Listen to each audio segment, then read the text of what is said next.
ഇന്നത്തെ നമ്മുടെ ചിന്തയ്ക്കായിട്ട് വിശുദ്ധ ബൈബിളിലേക്ക് നമ്മുടെ ശ്രദ്ധയെ തിരിക്കാം. ആദ്യത്തെ പുസ്തകം, ഉൽപ്പത്തി പുസ്തകം. അപ്പോൾ എടുക്കാൻ എളുപ്പമുണ്ട്.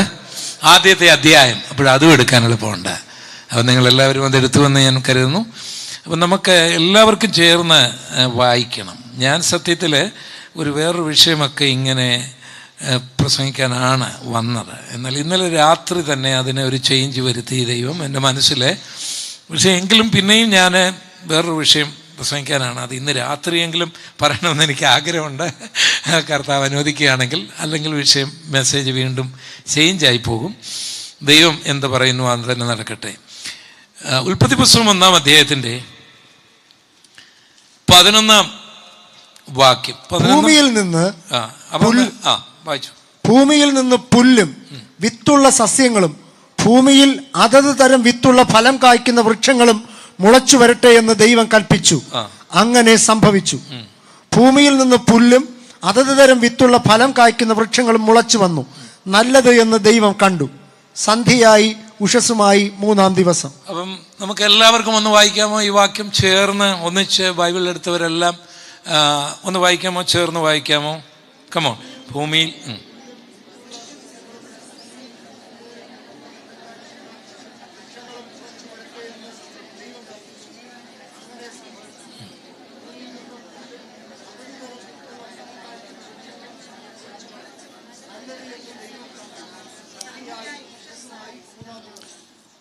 ഭൂമിയിൽ നിന്ന് പുല്ലും വിത്തുള്ള സസ്യങ്ങളും ഭൂമിയിൽ അതാത് തരം വിത്തുള്ള ഫലം കായ്ക്കുന്ന വൃക്ഷങ്ങളും മുളച്ചു വരട്ടെ എന്ന് ദൈവം കൽപ്പിച്ചു. അങ്ങനെ തന്നെ സംഭവിച്ചു. ഹല്ലേലൂയ. ദൈവം ഒരു കൽപ്പന പുറപ്പെടുവിച്ചാൽ അങ്ങനെ തന്നെ സംഭവിച്ചിരിക്കും.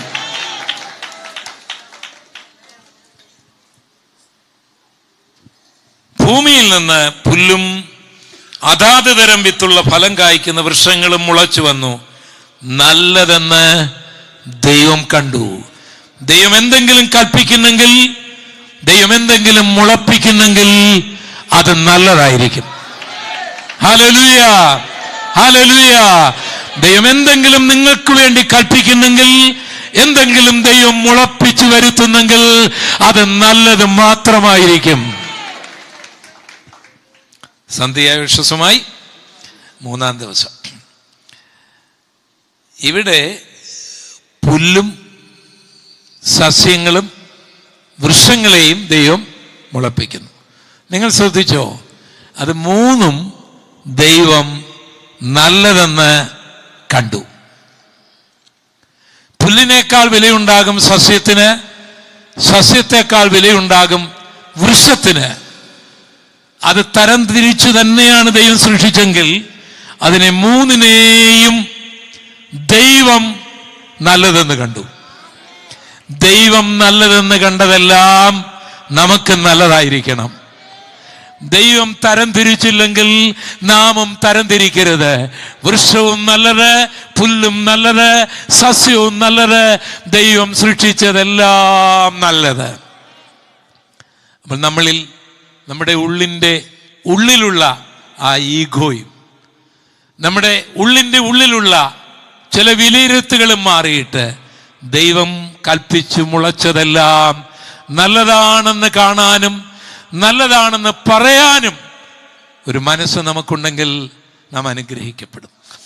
അപ്പോൾ നിങ്ങൾ കഴിഞ്ഞ 20 ദിവസമായിട്ട് ഇവിടെ ഉപവസിച്ച് പ്രാർത്ഥിച്ച് ഒരു ദൈവ നിയോഗപ്രകാരം നടത്തിക്കൊണ്ടിരിക്കുന്ന ഈ മീറ്റിങ്ങിൽ ഈ ദൈവദാസനെ വിളിച്ചിട്ട് ഇയാൾ പുല്ലിനെക്കുറിച്ച് പ്രസംഗിക്കാനാണോ എന്ന് നിങ്ങൾ ആരെങ്കിലും ധരിക്കുന്നുണ്ടോ? ഞാൻ പറയട്ടെ, ഇന്ത്യയുടെ പ്രധാനമന്ത്രിയായ നരേന്ദ്ര മോദിയും അമേരിക്കയുടെ പ്രസിഡൻ്റായിരിക്കുന്ന മിസ്റ്റർ ബൈഡനും ഞാനും നിങ്ങളുമെല്ലാം ദൈവം ഈ പുല്ല് സൃഷ്ടിച്ചത് കൊണ്ടാണ് ചാകാതെ ഇപ്പോൾ ഈ ഭൂമിയിലായിരിക്കുന്നത്. ഞാനതിന് തെളിവ് പറയാം. ഇവിടെ പ്രധാനമന്ത്രി സ്ഥാനമുള്ളത് കൊണ്ടോ ഇന്ത്യ ഉള്ളത് കൊണ്ടോ ഒരു കൂട്ടം സൈന്യമുള്ളത് കൊണ്ടോ ജനമുള്ളത് കൊണ്ടോ അല്ല നമ്മുടെ പ്രധാനമന്ത്രി ജീവിക്കുന്നത് എൻ്റെ ദൈവം സൃഷ്ടിച്ച പുല്ലുകൊണ്ടാണ് എന്ന് ഞാൻ പറഞ്ഞാൽ നിങ്ങൾക്ക് എന്ത് തോന്നും? പറയാം. ഈ പുല്ലെന്ന് പറഞ്ഞാൽ വെറും പുല്ലല്ലത്. പുല്ല് വർഗത്തിൽപ്പെട്ടതാണ് ഗോതമ്പും യവവും നെല്ലും എല്ലാ ധാന്യവർഗങ്ങളും. മനസ്സിലായോ? ഈ ധാന്യവർഗം ഇല്ലായിരുന്നെങ്കിൽ നമ്മുടെ പ്രധാനമന്ത്രി എന്നാ കഴിക്കുമായിരുന്നു? ഒന്നും കഴിച്ചില്ലെങ്കിൽ എങ്ങനെ ജീവിക്കുമായിരുന്നു? അതുകൊണ്ട് ഞാൻ പറയട്ടെ, ബൈബിളിലെ എൻ്റെ ദൈവം ഈ പുല്ല് സൃഷ്ടിച്ചത് കൊണ്ടാണ് അദാനിയും അംബാനിയും പ്രധാനമന്ത്രിയും പ്രസിഡന്റും ഞാനും നിങ്ങളുമൊക്കെ ജീവിക്കുന്നത്. അക്കരം അടിച്ചെന്ന് ദൈവത്തെ സ്തുതിച്ചാട്ടെ.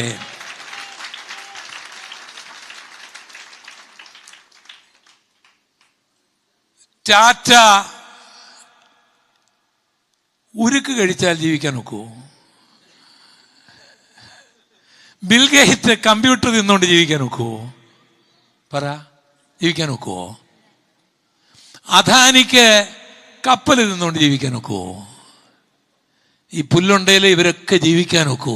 എന്നെ അത്ഭുതപ്പെടുത്തിയ കാര്യം, ദൈവത്തെ ഇഷ്ടപ്പെടാത്തവനും ഭൂമിയിൽ ഒന്നും ചെയ്യാൻ കഴിയാത്ത ദൈവം സ്വർഗത്തിലിരുന്ന് എന്നാ വാഴയ്ക്ക ചെയ്യാനാണെന്ന് പറഞ്ഞ നമ്മുടെ സഞ്ചാരിയും ജീവിക്കുന്നത് എൻ്റെ ദൈവം സൃഷ്ടിച്ച ഈ പുല്ലുകൊണ്ടാണ്. ഹല്ലേലൂയ! ദൈവത്തെ എതിർക്കുന്നവനും ദൈവത്തെ ആരാധിക്കാത്തവനും ദൈവത്തെ സ്നേഹിക്കുന്നവനും എല്ലാം എൻ്റെ ദൈവം സൃഷ്ടിച്ച പുല്ലുകൊണ്ട് ജീവിക്കുകയാണ്. സൃഷ്ടിയുടെ മനോഹാരിത എത്ര അത്ഭുതകരമാണില്ലേ, എത്ര അതിശയകരമാണില്ലേ.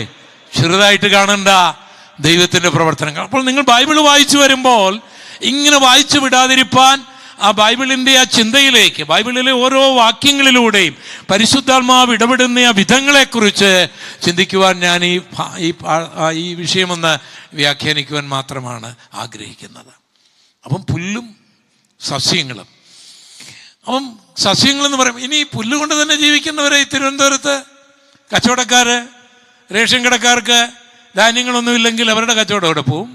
പലചരക്കടക്കാർക്ക് കോടിക്കണക്കിന് രൂപയല്ലേ മുടക്കി ഈ നെല്ലും ഗോതമ്പും യവവും ധാന്യങ്ങളും അത് വിൽക്കുന്നവരും അത് കൊണ്ടുപോകുന്ന ലോറിക്കാരും അത് പൊടിക്കുന്ന മില്ലുകാരും അതുകൊണ്ട് പുട്ടോ ദോശയോ ഉണ്ടാക്കുന്ന ചായക്കടക്കാരും അങ്ങനെ കിട്ടുന്ന പൈസ കൊണ്ട് മക്കളെ ഡോക്ടറാക്കിയും എഞ്ചിനീയറാക്കിയും ഒക്കെ പഠിപ്പിച്ചവരെയൊക്കെ നോക്കുമ്പോൾ ഈ പുല്ലൊരു ചെറിയ കാര്യമല്ല. സ്വർഗത്തിലെ ദൈവം ഒരു കൽപ്പന പുറപ്പെടുവിക്കുകയോ ദൈവം ഒന്നിനെ മുളപ്പിക്കുകയോ ചെയ്താൽ അത് നമ്മൾ ചിന്തിക്കുന്നതിനേക്കാൾ വലിയ അനുഗ്രഹങ്ങൾ സമസ്ത മേഖലകളിലും ദൈവം ചെയ്തുകൊണ്ടേയിരിക്കും. ഹല്ലേലൂയ. ഇനി സസ്യങ്ങളില്ലായിരുന്നെങ്കിലും ഓർത്ത് നോക്കിയേ, നമ്മുടെ പച്ചക്കറി മാർക്കറ്റുകൾ, നമ്മുടെ അടുക്കള, നമ്മുടെ ഹോട്ടലുകൾ, അത് മുഖാന്തരം ബിസിനസ് ചെയ്യുന്നവര്, എത്രയോ ലോറി പച്ചക്കറി സാധനങ്ങളാണ് തമിഴ്നാട്ടിൽ നിന്ന് ഇവിടേക്ക് വരുന്നത്. അങ്ങനെ ലോകം മുഴുവൻ ട്രില്യൺസ് ഓഫ് ഡോളേഴ്സിന്റെ ബിസിനസ് അല്ലേ നടക്കുന്നത്. അത് മുഖാന്തരം നമ്മുടെ ആരോഗ്യം, ഇനി ഏറ്റവും കുറഞ്ഞത് നിങ്ങൾ ഡയറ്റീഷ്യൻ ആണെന്നിരിക്കട്ടെ, ഹോസ്പിറ്റലിൽ നിങ്ങൾ ഡോക്ടറാണ്, നല്ല കാര്യം. പക്ഷേ ഈ പച്ചക്കറി ഒന്നും ഇല്ലായിരുന്നെങ്കിൽ എന്നാ ഡയറ്റീഷ്യനാണ്, എന്നാ ഡയറ്റ് എഴുതി കൊടുക്കും നിങ്ങൾ? നോക്കിയാ വിഷയം പോകുന്ന കാര്യം കിട്ടോ. ഇനി ദൈവം സൃഷ്ടിച്ച വൃക്ഷങ്ങൾ, അതിൻ്റെ ഫലങ്ങൾ, തെങ്ങ്, മാവ്, പ്ലാവ്, അങ്ങനെ നിങ്ങൾ അങ്ങനെ ചിന്തിച്ചു നോക്കൂ. ഏറ്റവും കുറഞ്ഞത് ഇന്നലെ രാത്രിയിൽ നിങ്ങൾ കിടന്നതും ദൈവം സൃഷ്ടിച്ച ഒരു മരം കൊണ്ടുണ്ടാക്കിയ, തടി കൊണ്ടുണ്ടാക്കിയ ഒരു കട്ടിലാണ്. അല്ല, നിങ്ങൾ കള്ളൻ വരാതിരിക്കാൻ വളരെ സുരക്ഷിതമായിട്ട് ആ കതക് 2-3 പ്രാവശ്യം നോക്കി അതിൻ്റെ താഴൊക്കെ ഇട്ട് കുറ്റിയിട്ട് ഉറങ്ങിയതും. ഇന്നത്തെ കള്ളന്മാരെ, പണ്ടത്തെ കള്ളന്മാരെ പോലല്ല. അവർ ഈ കുറ്റിയും കൊളുത്തും ഒന്നും പറിക്കുന്നവരല്ല. അവർക്ക് ഈ നമ്മുടെ ശിംഷോനെ പോലെ കാട്ടളയോട് പറിക്കുന്ന ആൾക്കാർ പിന്നെ ഈ താഴൊക്കെ അവിടെ ഇങ്ങനെ തൂങ്ങി കിടക്കുകയുള്ളൂ. ആട്ടെ, എന്നാലും ആ കതക് അതും ദൈവം സൃഷ്ടിച്ച ഒരു മരത്തിൽ നിന്നാണ്, അല്ലേ? അങ്ങനെ നിങ്ങൾ എവിടെ നോക്കിയാലും ദൈവത്തെ സ്തുതിക്കുവാൻ ഒത്തിരി കാര്യങ്ങളുണ്ട്. എന്നെ ഏറ്റവും അത്ഭുതപ്പെടുത്തിയ കാര്യം, ഇവിടെ ഇരുന്ന് നോക്കിയാൽ നിങ്ങൾക്ക് ദൈവം സൃഷ്ടിച്ച ആ പുല്ലും കാണാം, ആ സസ്യവും കാണാം, മരവും കാണാം.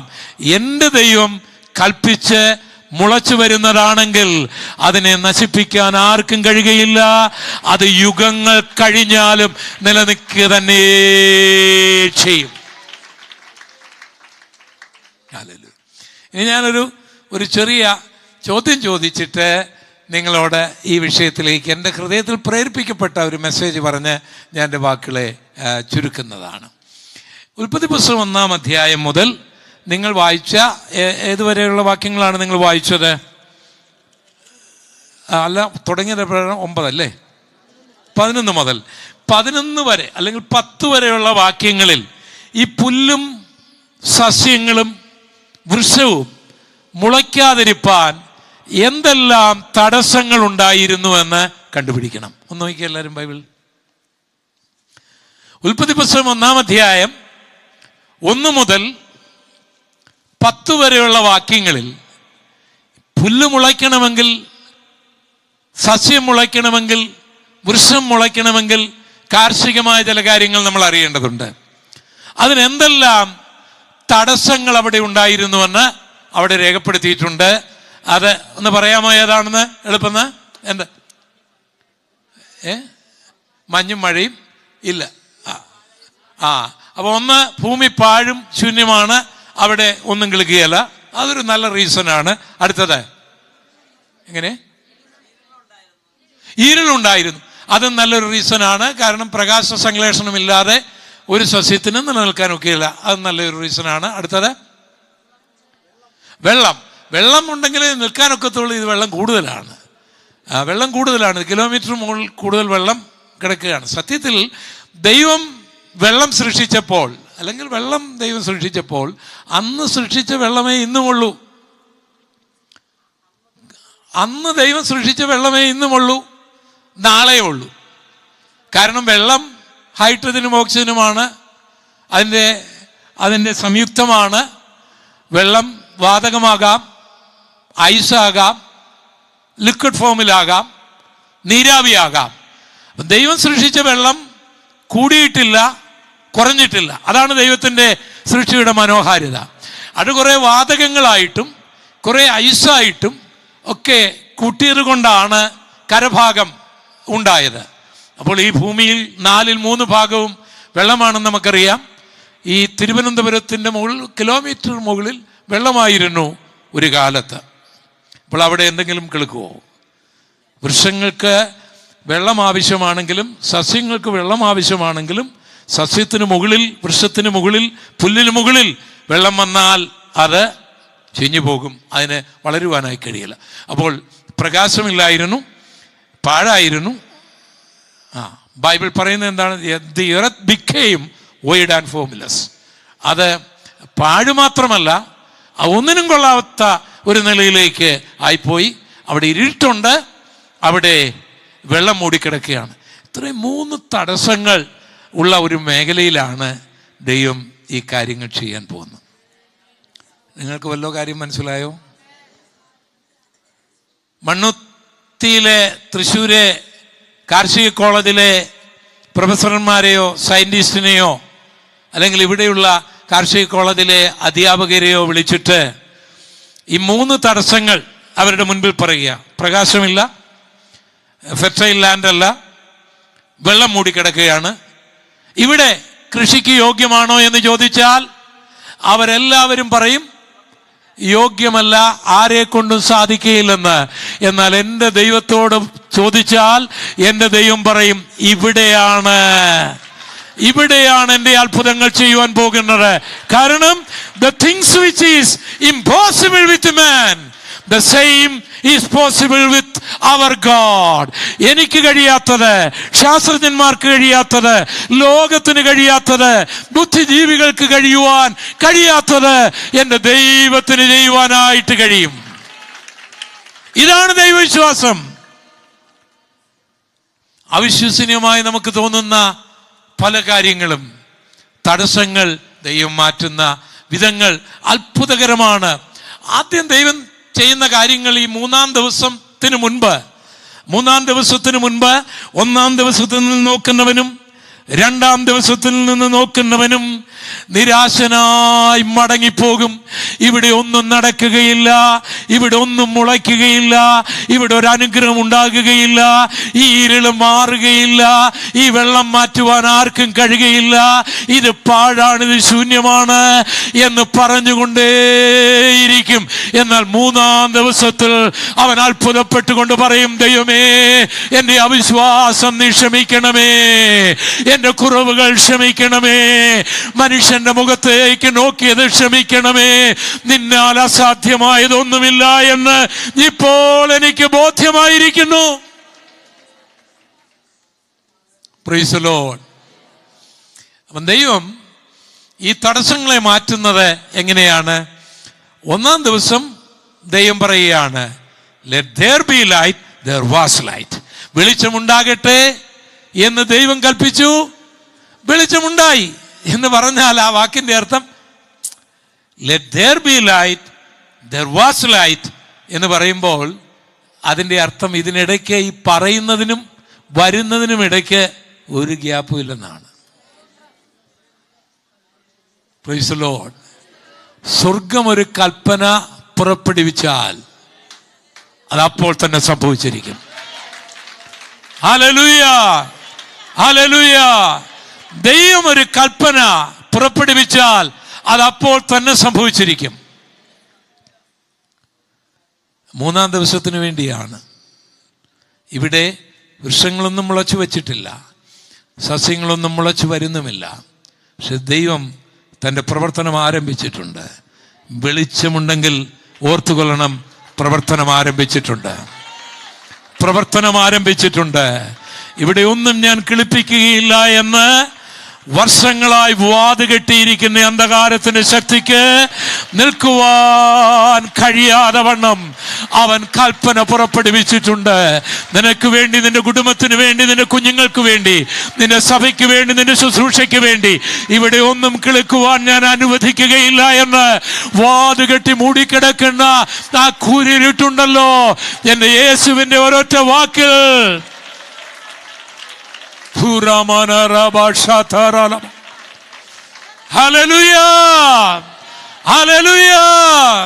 അവന്റെ ഒരൊറ്റ വാക്ക് മതി, ഇരുള് മാറിയിരിക്കും.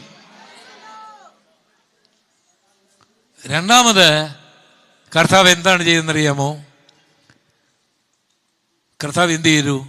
ഈ വെള്ളത്തെ ദൈവം കുറച്ച് മുകളിലോട്ട് മാറ്റി, കുറെ സൈഡിലോട്ടും മാറ്റി, ഇടയ്ക്കൊരു വിധാനവും ഉണ്ടാക്കി.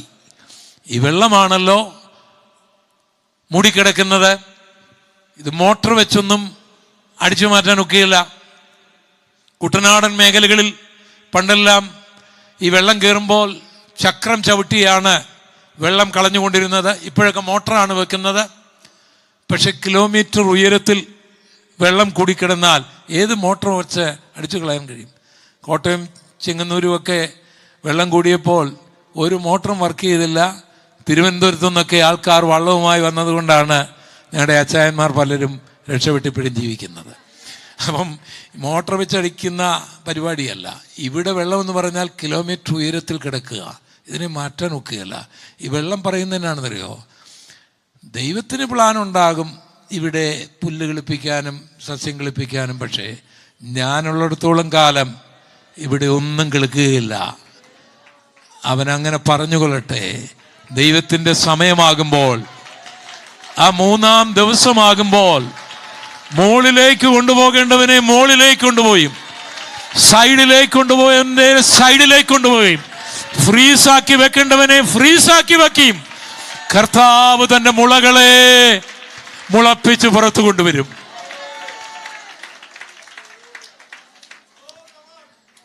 എന്നിട്ട് ദൈവം അവിടെ ഒരു വിധാനമുണ്ടാക്കി. വിധാനമാണ് നമ്മുടെ അറ്റ്മോസ്ഫിയർ. നമ്മുടെ അറ്റ്മോസ്ഫിയറിന് ഏകദേശം ഒരു 1500-2000 ഒക്കെ കിലോമീറ്റർ കാണുമായിരിക്കും.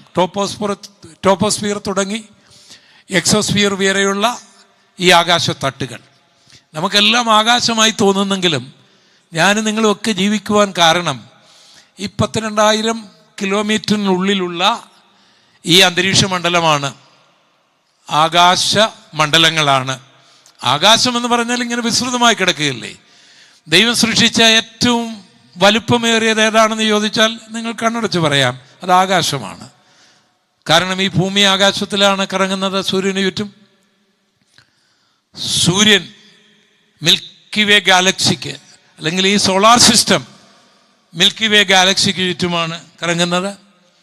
നിങ്ങൾക്ക് പെർ സെക്കൻഡിൽ 3 ലക്ഷം കിലോമീറ്റർ യാത്ര ചെയ്യാൻ കഴിയുന്ന ഒരു വാഹനം കണ്ടുപിടിക്കാൻ കഴിയുമെങ്കിൽ 25,000 വർഷം യാത്ര ചെയ്താൽ ഈ മിൽക്കി വേ ഗാലക്സിയുടെ അറ്റത്ത് ചെല്ലാൻ കഴിയും, അതിൻ്റെ മധ്യഭാഗത്ത് ചെല്ലാൻ കഴിയും. ഇതുപോലെ എത്രയോ ഗാലക്സികളുണ്ട്. ഇതെല്ലാം ആകാശത്തിലാണ്.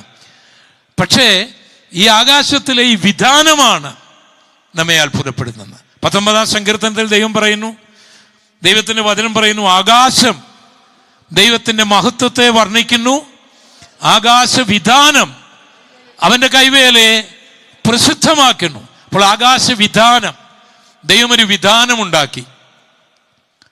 ആ വിധാനമാണ് അന്തരീക്ഷ മണ്ഡലം. ആ വിധാനം തൻ്റെ കൈവേലയെ പ്രസിദ്ധമാക്കുന്നു. ആ വിധാനമില്ലായിരുന്നെങ്കിൽ ഈ പുല്ലും സസ്യങ്ങളും ഈ വൃക്ഷങ്ങളും മുളച്ചു വരികയില്ല. അത് മുളച്ചു വരേണ്ടതിന് വേണ്ടി ദൈവം അത് മുളച്ചു വരുന്നതിന് മുൻപ് തന്നെ ക്രമീകരണം നടത്തുകയാണ്. ദൈവത്തിൻ്റെ ഒരു പദ്ധതി എന്നെക്കുറിച്ചും നിങ്ങളെക്കുറിച്ചും ദൈവത്തിനുണ്ടെങ്കിൽ അത് നമ്മൾ ജനിക്കുന്നതിന് മുൻപ് തന്നെ ദൈവം പ്ലാനിട്ട് ഓരോന്നോരോന്നായി ക്രമീകരിച്ചിരിക്കും. ഒരു ആരാധനാലയത്തിന് വേണ്ടി സ്ഥലം, ഒരു ബിൽഡിംഗ് അല്ലെങ്കിൽ ഒരു ശുശ്രൂഷ എന്തെങ്കിലുമൊക്കെ ഉണ്ടെങ്കിൽ നമ്മുടെ പിതാക്കന്മാർ ജനിക്കുന്നതിന് മുമ്പേ ദൈവം അത് ക്രമീകരിച്ചിട്ടിരിക്കുകയാണ്. സമയമാകുമ്പോൾ അതിൻ്റെ കാര്യങ്ങളെല്ലാം ദൈവം ചെയ്തിരിക്കും. ആ വിധാനം, ഈ വിധാനത്തിൽ ആദ്യത്തെ ആ ഭാഗം, അല്ലെങ്കിൽ ശാസ്ത്രജ്ഞന്മാർ നമ്മളെ പഠിപ്പിക്കുന്നത് എക്സോസ്ഫിയർ എന്നാണ് പറയുന്നത്. അതില്ലായിരുന്നെങ്കിൽ ഈ സൂര്യനിൽ നിന്ന് വരുന്ന സൗരക്കാറ്റുകൾ എന്ന് പറഞ്ഞാൽ അഗ്നിക്കാറ്റുകൾ ഇവിടേക്ക് വരാതിരിക്കുന്നത് ഈ എക്സോസ്ഫിയർ ഉള്ളത് കൊണ്ടാണ്. റേഡിയേഷൻസ് ഇവിടെ വരാതിരിക്കുന്നതിൻ്റെ ഒരു കാരണം ഈ എക്സോസ്ഫിയർ ഉള്ളത് കൊണ്ടാണ്. അതില്ലായിരുന്നെങ്കിൽ ഇവിടെ ഒരു പുല്ലും കിളുക്കുകയില്ല, ഒരു വൃക്ഷവും കിളുക്കുകയില്ല, നിങ്ങളിവിടെ ഉണ്ടായിരിക്കുകയില്ല. അപ്പോൾ ദൈവത്തിൻ്റെ സൃഷ്ടി നടത്തുന്നതിന് മുമ്പ് ദൈവം ചെയ്ത കാര്യങ്ങൾ. രണ്ടാമത്തെ ആകാശത്തട്ടെന്ന് പറയുന്നത് തെർമോസ്ഫിയർ എന്ന് പറയും. ഭയങ്കര ചൂടാണ് അവിടെ. 4500 ഡിഗ്രി ഫാരൻഹീറ്റ് ചൂടൊക്കെ അവിടെ ഉണ്ട്.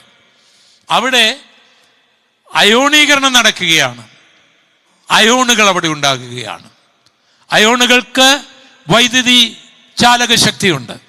അതുകൊണ്ടാണ് വിദൂരദേശത്തേക്കുള്ള നമ്മുടെ റേഡിയോ സംപ്രേഷണം നടക്കുന്നത്, കമ്മ്യൂണിക്കേഷൻ നടക്കുന്നത്. ഇതില്ലായിരുന്നെങ്കിൽ നമ്മുടെ ദൂരദർശൻ ഉൾപ്പെടെയുള്ളതെല്ലാം അടച്ചു പൂട്ടേണ്ടി വരുമായിരുന്നു. ഇനി നിങ്ങൾ ആ 19-ാം സങ്കീർത്തനം ഇങ്ങോട്ട് വായിച്ചു വരുമ്പോൾ അതിന് വിശദീകരണത്തോടെ എഴുതിയിട്ടുണ്ട്. പകലിന് വാക്കുപൊഴിക്കുന്നു, രാത്രിക്ക് വാക്കുപൊഴി. എന്നിട്ട് പറയുകയാണ് വാക്കുകളില്ല, ശബ്ദം കേൾപ്പാനുമില്ല. പക്ഷെ അതിൻ്റെ വചനം ഭൂമിയുടെ അറ്റത്തോളം എത്തുന്നു. ഈ അയണോസ്ഫിയറിന്റെ പരിപാടിയാണ്. കരമുയർത്തി ഒന്ന് സ്തോത്രം ചെയ്താട്ടെ. മൂന്നാമത്തെ തട്ട് എന്ന് പറയുന്നത് മെസോസ്ഫിയർ ആണ്. ഭയങ്കരം തണുപ്പാണ് അവിടെ, ഭയങ്കരം തണുപ്പ്. പക്ഷേ അതുകൊണ്ട് സംഭവിക്കുന്ന കാര്യം എന്താണെന്നറിയോ? ഈ കെട്ടിടത്തേക്കാൾ വലിയ പാറകൾ ആകാശത്തിൽ പറക്കുന്നുണ്ട്, ഉൽക്കകൾ ഇവിടെ വീഴുന്നുണ്ട്. ഉൽക്കകൾ എന്നൊക്കെ പറയുമ്പോൾ 1000 ടണ്ണ്, 10,000 ടണ്ണ്, 5 ടണ്ണ്, 10 ടണ്ണ് ഒക്കെ ഉള്ള ഉൽക്കകൾ. ഞാൻ 50 ടൺ വലുപ്പമുള്ള ഉൽക്കകൾ വരെ കണ്ടിട്ടുണ്ട്. അപ്പോൾ അതിൻ്റെ സ്രോതസ്സിൽ നിന്ന് ഈ ആകാശമണ്ഡലത്തിലൂടെ ഊർന്നിറങ്ങി വരുമ്പോൾ 10, 500, 50,000 ടണ്ണൊക്കെ അത് കത്തിപ്പോകും. ഈ കല്ലുകൾ, ഈ മെറ്റൽസുകൾ, ഈ ഉൽക്കകൾ ആകാശത്തിൽ നിന്നിങ്ങനെ പെയ്തിറങ്ങിക്കൊണ്ടിരിക്കുകയാണ് എല്ലാ ദിവസവും. ഇപ്പോഴും പെയ്യുന്നുണ്ട്. പക്ഷേ ഈ മെസോസ്ഫിയർ വരുമ്പോൾ അത് ഉരുക്കിക്കളയും. ആ തട്ടില്ലായിരുന്നെങ്കിൽ ഈ യോഗം ഒരുപക്ഷെ ഇവിടെ നടക്കുകയില്ലായിരുന്നു. പകൽ പറക്കുന്ന അത്രവും രാത്രിയിൽ സഞ്ചരിക്കുന്ന മഹാമാരിയും ഉച്ചയ്ക്ക് നശിപ്പിക്കുന്ന സംഹാരവും ഒന്നും തൊടാതിരിക്കുന്നതിൻ്റെ രഹസ്യം ദൈവം ചില വിധാനങ്ങൾ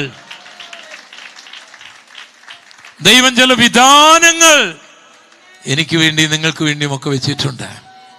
കണ്ടോ, ഈ പാവപ്പെട്ട പുല്ല് ഈ കല്ല് വന്ന് വീണ അത് പിന്നെ കാണുമോ? അതിനറിയത്തില്ലെങ്കിലും അതിനെ സൃഷ്ടിക്കുന്ന ദൈവത്തിനറിയാം എന്തു വരുമെന്ന്. അതിനുവേണ്ടിയുള്ള തടസ്സങ്ങൾ സ്വർഗത്തിലെ അപ്പച്ചൻ അവിടെ ചെയ്യുകയാണ്. അതിങ്ങോട്ട് അടുത്ത് കഴിയുമ്പോഴത്തേക്ക് സ്ട്രാറ്റോസ്ഫിയർ അടുത്ത മൂന്നാമത്തെ ലെയറാണ്. അവിടെയാണ് ഈ ഓസോൺ വാതക ലെയർ ഉള്ളത്. സൂര്യനിൽ നിന്ന് വരുന്ന അൾട്രാ വയലറ്റ് രശ്മികളെ ഈ ഓസോൺ അവിടെ പിടിച്ചു വെക്കും. അത് പിടിച്ചു വെച്ചില്ലായിരുന്നെങ്കിൽ ഭൂമിയിൽ ഒരു സസ്യവും മുളയ്ക്കുകയില്ല, മുളച്ചാലും നിലനിൽക്കുകയില്ല. മനുഷ്യരെല്ലാം സ്കിൻ ക്യാൻസർ രോഗികളായിട്ട് മാറിപ്പോകും. ഭയാനകമാണ്. ഞാനൊരു സ്കിൻ ക്യാൻസർ രോഗിയെ കണ്ട രംഗം ഇപ്പോഴും ഓർക്കുന്നുണ്ട്. ഒരു നേഴ്സായിരുന്നു. അവർ ശരീരത്തിലെ മുഴുവൻ തൊലിയും പോയിട്ട് ഒരു മാംസപിണ്ഡമായി കിടക്കുന്ന രംഗം എനിക്കൊന്നു മാത്രമേ നോക്കാൻ കഴിഞ്ഞുള്ളൂ. ഭയങ്കരമാണ് ഈ അൾട്രാവയലറ്റ് രശ്മിയുടെ പ്രവർത്തനങ്ങൾ എന്നൊക്കെ പറയുന്നത്. ഞാനും നിങ്ങളും അങ്ങനെ ആകാതിരിക്കുന്നതിൻ്റെ പ്രധാനപ്പെട്ട കാര്യങ്ങളിലൊന്ന് ഈ സ്ട്രാറ്റോസ്ഫിയറിലെ ഓസോൺ ലെയറാണ്. ഇതിവിടുത്തെ രാജ്യമുണ്ടാക്കിയതല്ല, ഇന്ത്യ ഉണ്ടാക്കിയതല്ല, അമേരിക്ക ഉണ്ടാക്കിയതല്ല, ചൈന ഉണ്ടാക്കിയതല്ല, ഏതെങ്കിലും മതമുണ്ടാക്കിയതല്ല, ഏതെങ്കിലും ശാസ്ത്രജ്ഞന്മാരുണ്ടാക്കിയതല്ല. എൻ്റെ ദൈവം ഉണ്ടാക്കിയതാണ്. എൻ്റെ ദൈവം ഉണ്ടാക്കിയത് കൊണ്ടാണ് എല്ലാവരും സുഖമായിട്ട് ഇവിടെ കഴിയുന്നത്. ഹല്ലേലൂയ. ഇങ്ങനെയൊക്കെ നമ്മൾ അങ്ങോട്ട് ചിന്തിച്ചാൽ ദൈവത്തെ സ്തുതിക്കാതിരിക്കാൻ നമുക്ക് കഴിയുകയില്ല.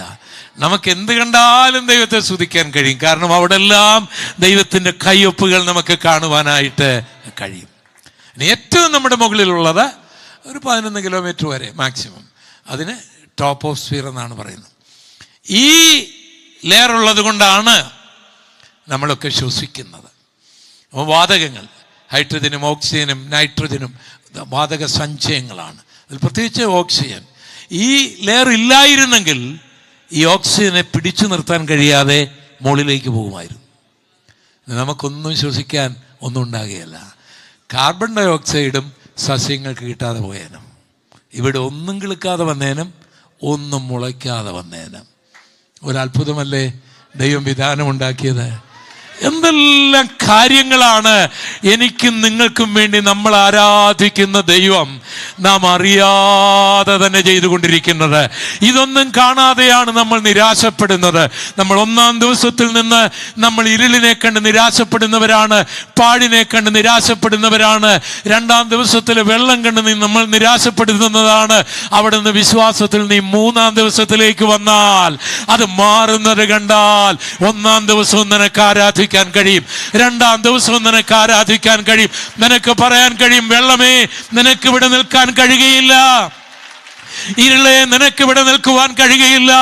ഒരുപക്ഷേ എൻ്റെ സമയമാകാത്തത് കൊണ്ട് ഒരല്പസമയം നിനക്കുണ്ടായിരിക്കും, പക്ഷേ എൻ്റെ ദൈവത്തിൻ്റെ സമയം വരുമ്പോൾ നീ ഇവിടെ ഉണ്ടായിരിക്കുകയില്ല, നീ ഇവിടെ ഉണ്ടായിരിക്കുകയില്ല എന്ന് അവന് വിശ്വാസത്തിൽ പറയുവാൻ കഴിയും. വിശ്വാസം എന്നതോ ആശിക്കുന്നതിൻ്റെ ഉറപ്പും കാണാത്ത കാര്യത്തിൻ്റെ നിശ്ചയമാണ്.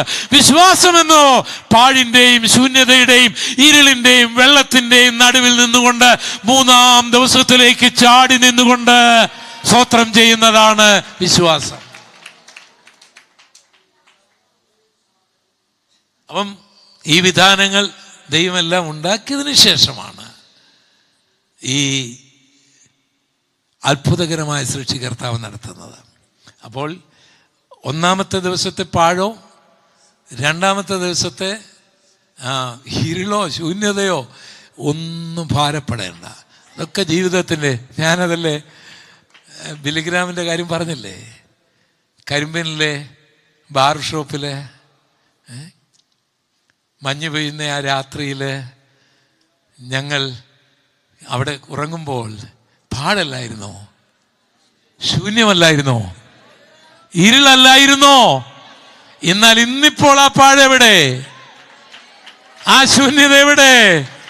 മൂന്നാം നാളിലേക്ക് എടുത്തു ചാടി വിശ്വാസത്തിൽ പറയണം, ഇരുളെ നിനക്കധികം ഭരിക്കാൻ ഒക്കുകയില്ല. എൻ്റെ ദൈവം വെളിച്ചമാണ്, എൻ്റെ ദൈവത്തിന് അസാധ്യമായതൊന്നുമില്ല.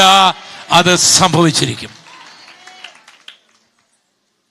അപ്പോൾ നമ്മൾ വായിച്ചത് പ്രധാന ദൂതിലേക്ക് നമ്മൾ വരികയാണ്. ദൈവം പുല്ലും വിത്തുള്ള സസ്യങ്ങളും ഭൂമിയിൽ അതതരം വിത്തുള്ള സസ്യങ്ങളും ഫലം കായ്ക്കുന്ന വൃക്ഷങ്ങളും ഉണ്ടാക്കി. ദൈവത്തിൻ്റെ സൃഷ്ടി. ബൈബിൾ വ്യാഖ്യാനിച്ച് പഠിക്കേണ്ട ഒരു ഗ്രന്ഥമാണ്. പക്ഷെ വ്യാഖ്യാനിക്കുമ്പോൾ അത് പുതിയ നിയമവുമായി ബന്ധപ്പെട്ട് വേണം വ്യാഖ്യാനിക്കാൻ. ഈ ഉൽപ്പത്തി മുതൽ മലാക്കി വരെയുള്ള പുസ്തകങ്ങൾ ആധാരമാക്കിക്കൊണ്ടാണ് യേശു അപ്പോസ്തലന്മാരും എല്ലാം പ്രസംഗിച്ചത്. ഇതിനെ ബേസ് ചെയ്തുകൊണ്ടാണ് അവർ പ്രസംഗിച്ചത്. തിരുവെഴുത്തുകൾ എന്ന് ബൈബിളിൽ പറഞ്ഞിരിക്കുന്നത്, തിരുവെഴുത്തുകൾ അങ്ങനെ എഴുതിയിരിക്കുന്നു, അത് നിവൃത്തിയായിരിക്കുന്നു എന്നൊക്കെ പറഞ്ഞത് ഉൽപ്പത്തി പുസ്തകം മുതൽ മലാക്കി വരെയുള്ള പുസ്തകങ്ങളാണ്. ഉൽപ്പത്തി പുസ്തകം മുതൽ മലാക്കി വരെയുള്ള പുസ്തകങ്ങളുടെ വ്യാഖ്യാനമാണ് മത്തായി തുടങ്ങി വെളിപ്പാട് വരെയുള്ള പുസ്തകങ്ങൾ. പുതിയ റെവലേഷൻ ഒന്നുമില്ല, ഉള്ള റെവലേഷൻ്റെ വ്യാഖ്യാനങ്ങളാണ്. പണ്ടുണ്ടായിരുന്ന അഭിഷേകമാണ്, ആ അഭിഷേകത്തിൻ്റെ ശരിയായ വ്യാഖ്യാനമാണ് പുതിയ നിയമത്തിലേക്ക് വരുമ്പോൾ നമ്മൾ കാണുന്നത്. അതുകൊണ്ടാണ് യെശയ്യാ പ്രവാചകന്റെ പുസ്തകം വായിച്ച് അതിനകത്ത് രക്ഷയും സ്നാനവും എല്ലാം ഫിലിപ്പോസിന് പ്രസംഗിക്കാൻ കഴിഞ്ഞതും ധനകാര്യമന്ത്രിയെ സ്നാനപ്പെടുത്താൻ കഴിഞ്ഞുമൊക്കെ. അവരുടെ കയ്യിലന്ന് മത്തായി, മർക്കോസും ലൂക്കോസും യോഹന്നാനും ഒന്നും കിട്ടിയിട്ടില്ല.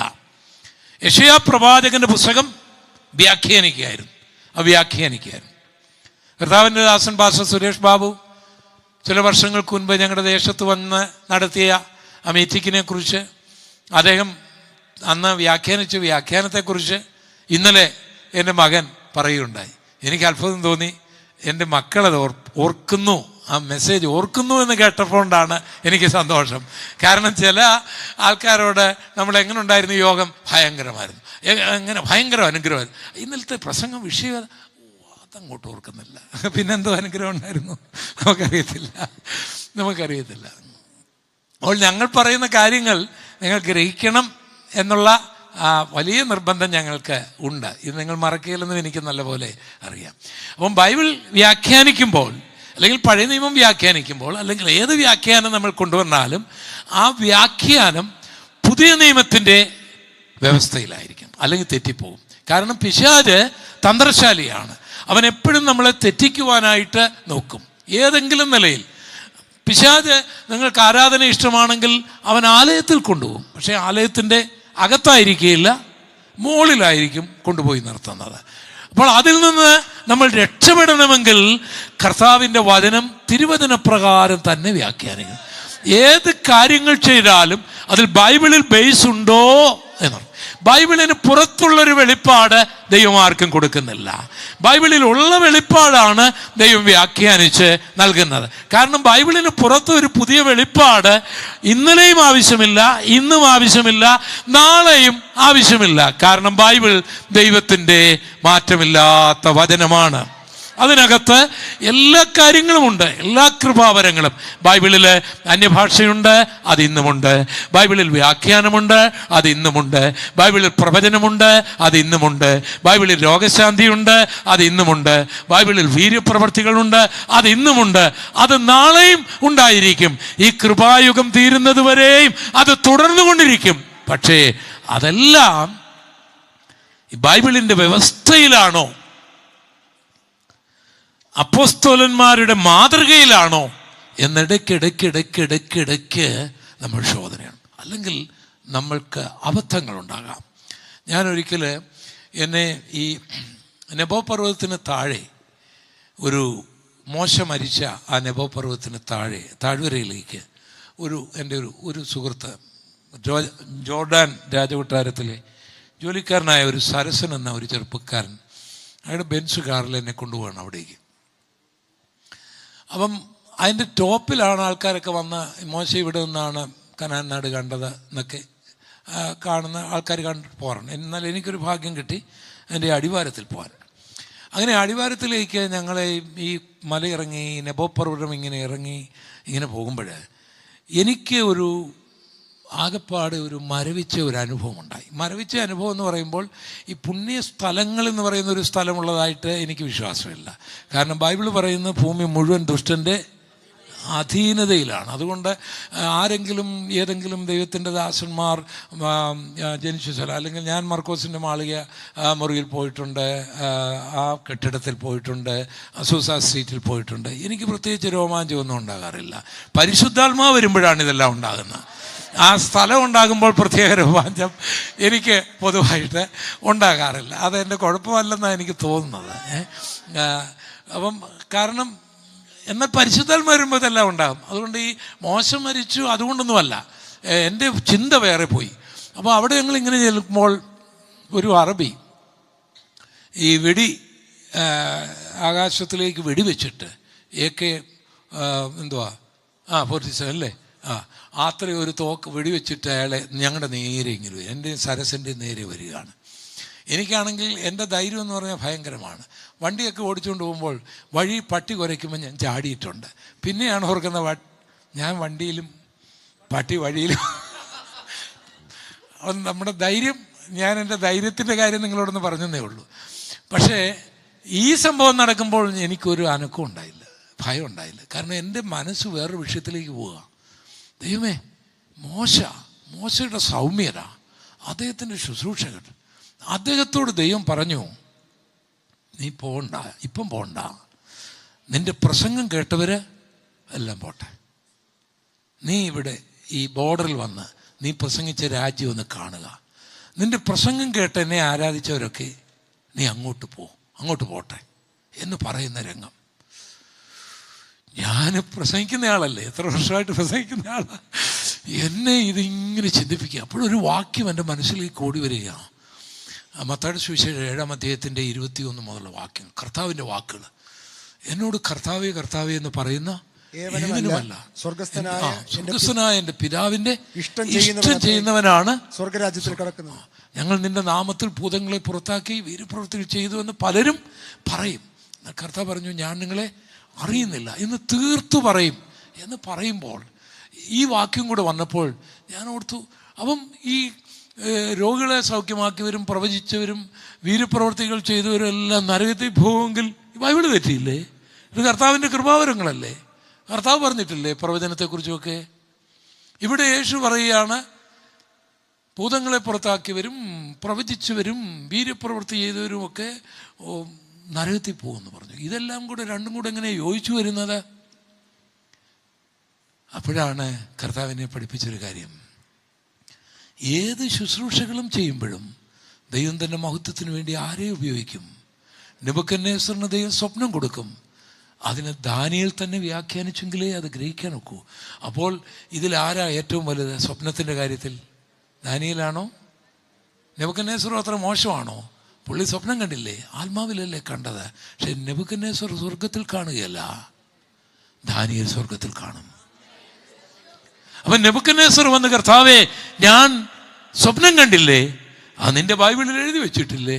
നിന്റെ ദാസന്മാരെത്രയോ ഇതുള്ളത് കൊണ്ടല്ലേ പ്രസംഗിച്ച് അവർ മിടുക്കരായത്, പോൾ ഗോപാലകൃഷ്ണനെ പോലുള്ളവരെ എന്ന് ചോദിച്ചാൽ ദൈവം പറയും, ഞാൻ നിന്നെ അറിയുന്നില്ലെന്ന്. ഇതാണ് എന്നെ ഭയപ്പെടുത്തിയത്. അപ്പം എനിക്ക് എൻ്റെ ജീവിതത്തെ ഞാൻ താരതമ്യപ്പെടുത്തുകയായിരുന്നു അവിടെ. എൻ്റെ ശുശ്രൂഷയല്ല എന്നെ സ്വർഗത്തിലെത്തിക്കുന്നത്, എൻ്റെ കർത്താവുമായിട്ടുള്ള എൻ്റെ ബന്ധമാണ്. Hallelujah, hallelujah, hallelujah. അപ്പം ഞാനിവിടെ നിന്ന് പ്രസംഗിക്കുമ്പോൾ ദൈവത്തിൻ്റെ അഭിഷിക്തനും നിങ്ങളുമെല്ലാം ഉപവസിച്ച് പ്രാർത്ഥിച്ച് കണ്ണുനീരൊഴുക്കിയത് കൊണ്ട് ദൈവം ഞങ്ങളെ ഉപയോഗിക്കാതിരിക്കുകയല്ല. പക്ഷേ അതൊന്നും ഞങ്ങളുടെ കഴിവുകൊണ്ടല്ല, നിങ്ങളുടെ കണ്ണുനീര് കൊണ്ടാണ്, നിങ്ങളുടെ പ്രാർത്ഥന കൊണ്ടാണ്. അപ്പോൾ ഞാനെന്ത് ചെയ്യുന്നറിയാമോ? ഞാൻ മിക്കവാറും സ്റ്റേജിൽ കയറുന്നതിന് മുമ്പേ, ഞാൻ രക്ഷിക്കപ്പെടുന്നതിന് മുമ്പുള്ള കാലഘട്ടത്തിലേക്കൊന്ന് പോയിട്ട് സ്റ്റേജിൽ കയറാറുള്ളൂ. അത് കഴിഞ്ഞും ഞാൻ എന്നോട് തന്നെ പോയിരുന്നിട്ട് പറയും, നീ ആരായിരുന്നടാ, നിൻ്റെ പേരെന്നായിരുന്നടാ, നിൻ്റെ തൊഴിൽ എന്നായിരുന്നടാ, നീ ഏത് നാട്ടുകാരനായിരുന്നടാ, പറയടാന്ന് ഞാൻ എന്നോടൊരു പ്രസംഗം നടത്താറുണ്ട്. ഞാനിങ്ങനെ പറയുമ്പോൾ ഞാൻ തന്നെ മറുപടി പറയും, എൻ്റെ പേരെന്നായിരുന്നടാ, ഗോപാലകൃഷ്ണൻ എന്നായിരുന്നു. അപ്പോൾ ആ പേരിൽ തന്നെ മനസ്സിലായല്ലോ നിനക്ക് വലിയ പാരമ്പര്യമൊന്നുമില്ല. പിന്നെ അടുത്ത് ഓരോ കാര്യം ഞാൻ അങ്ങനെ ഇരുന്ന് പറയാറുണ്ട് എന്നോട് തന്നെ. അപ്പം വേദപുസ്തകം, ശുശ്രൂഷകൾ, എല്ലാറ്റിൻ്റെയും മാതൃക ഇതിലാധാരമുണ്ടായിരിക്കണം. ഇതിലാധാരമില്ലാത്തതൊന്നും വേണ്ട എന്ന് പറയണം. കാരണം അത് നമ്മുടെ നിത്യതയെ നാളെ ബാധിക്കും.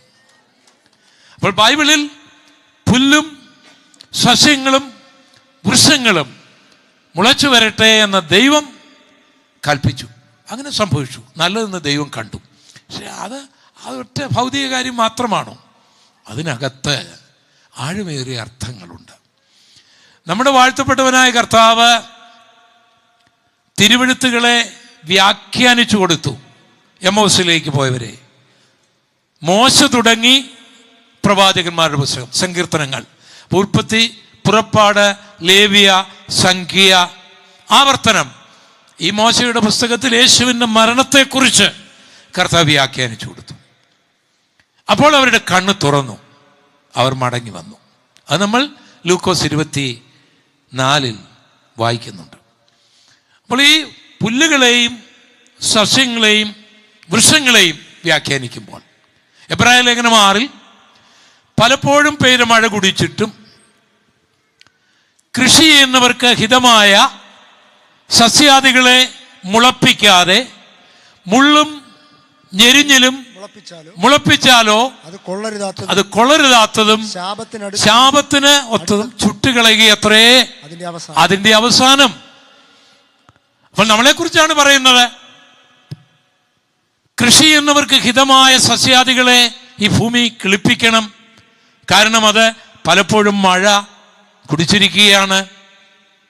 അതുപോലെ തന്നെ യേശു പറഞ്ഞു സസ്യങ്ങളോടുള്ള ബന്ധത്തിൽ, ഞാൻ സാക്ഷാൽ മുന്തിരിവള്ളിയും നിങ്ങൾ കൊമ്പുകളുമാകുന്നു. എന്നിൽ കായ്ക്കാത്ത എല്ലാ കൊമ്പുകളെയും എടുത്തു കളയും. കായ്ക്കുന്നത് അധികം കായ്ക്കേണ്ടതിന് ചെത്തിവെടിപ്പാക്കും. അപ്പോൾ സസ്യവുമായിട്ടുള്ള ബന്ധത്തിൽ കർത്താവിനെ മുന്തിരിവള്ളിയായും അതുപോലെ കർത്താവിനെ നമ്മളെ അതിൻ്റെ കൊമ്പുകളായിട്ടും കർത്താവ് വ്യാഖ്യാനിക്കുന്നുണ്ട്. ഇനി റോമാലേഖനത്തിലേക്ക് നമ്മൾ വരുമ്പോൾ, കാട്ടൊലിവായിരുന്ന നിങ്ങളെ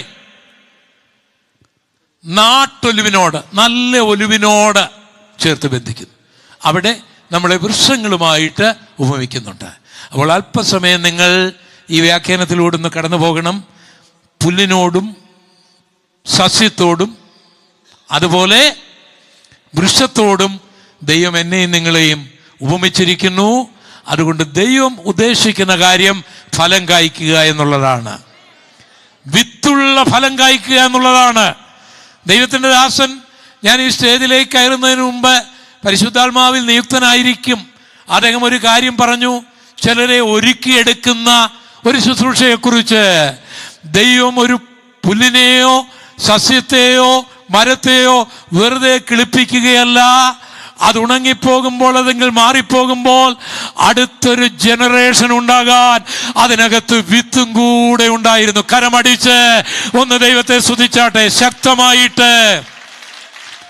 ഭാഗ്യവശാൽ എനിക്കും നിങ്ങൾക്കും ഇവിടെ ജനിക്കുവാൻ കഴിഞ്ഞു. ഒരു കാലഘട്ടം വരുമ്പോൾ മരണം വഴിയായി നമ്മളെല്ലാവരും കടന്നു പോകും. നമ്മൾ കടന്നുപോയാലും കർത്താവിന് വേണ്ടി പ്രവർത്തിക്കുന്ന ഒരു തലമുറ ഇവിടെ ഉണ്ടായിരിക്കണം. അതുകൊണ്ട് വിത്തുള്ളവരായിരിക്കണം നമ്മൾ. അങ്ങനെ നിങ്ങൾ ചിന്തിച്ചിട്ടുണ്ടോ? മരണം വഴിയായി എനിക്ക് വളരെ ദുഃഖകരമായൊരു കാര്യമാണ്. എറണാകുളത്തെ റെജിപ്പാസ്, ഞങ്ങളൊരു 2 മാസം മുൻപ് ഞാൻ ചോറ്റാനിക്കരയിൽ ഒരു കൺവെൻഷന് എക്സോഡസിലെ സഹോദരങ്ങളും പ്രിയപ്പെട്ടവരും എല്ലാം കൂടി നടത്തിയ ഒരു യോഗത്തിൽ ഞാൻ പ്രസംഗിച്ചു. അപ്പം 2 മാസം മുൻപ് ഞങ്ങൾ ഒന്നിച്ചിരുന്ന് സംസാരിച്ച് പിരിഞ്ഞതാണ്. ആ ദൈവത്തിൻ്റെ അഭിഷിക്തൻ കഴിഞ്ഞ ദിവസം ദൈവസന്നിധിയിലേക്ക് എടുക്കപ്പെട്ടു. പാസ്റ്റർ പൗലോസ്, അങ്ങനെ എത്രയോ പേർ, ഞാനും നിങ്ങളുമെല്ലാം ഇവിടെ നിന്ന് കടന്നു പോകും. പക്ഷെ പുല്ല് ഇപ്പോഴും ഉള്ളതിൻ്റെ കാര്യം എന്താണെന്നറിയാമോ? സസ്യം ഇപ്പോഴും ഉള്ളതിൻ്റെ കാര്യം എന്നാണെന്നറിയാമോ? വൃക്ഷങ്ങൾ ഇപ്പം ഉള്ളതിൻ്റെ കാര്യം എന്നാണെന്നറിയാമോ? അതിൽ വിത്തുകൾ ഉണ്ടായിരുന്നത് കൊണ്ടാണ്. സ്വത്രം സ്വത്രം സ്വത്രം സ്വത്രം. അടുത്തൊരു തലമുറയ്ക്ക് വേണ്ടിയുള്ള വിത്ത്, നാളത്തേക്ക് വേണ്ടിയുള്ളൊരു വിത്ത്. ഇന്ന് കണ്ട് മാറിപ്പോകുന്നതല്ല. നാളെ ഞാൻ മരിച്ചാലും നാളെ കർത്താവിന് വേണ്ടി എന്നിലൂടെ ചില നിലനിൽക്കണം എന്നുള്ള ആഴമേറിയ കാഴ്ചപ്പാട്, ആ കാഴ്ചപ്പാടിലേക്കാണ് നാം ഉയരേണ്ടത്. ഇന്നത്തെ കാര്യത്തിന് വേണ്ടി മാത്രമല്ല, ഇന്നത്തെ നിലയ്ക്ക് വേണ്ടി മാത്രമല്ല, അടുത്ത 100 വർഷം കഴിഞ്ഞാലും കർത്താവ് വരാൻ താമസിച്ചാൽ അന്നും കർത്താവിന്റെ വേല, അന്നും കർത്താവിന്റെ ദാസന്മാർ, അന്നും കർത്താവിനെ മഹത്വപ്പെടുത്തുന്ന ഒരു കൂട്ടത്തെ വാർത്തെടുക്കുവാൻ എനിക്കും നിങ്ങൾക്കും കഴിയണം.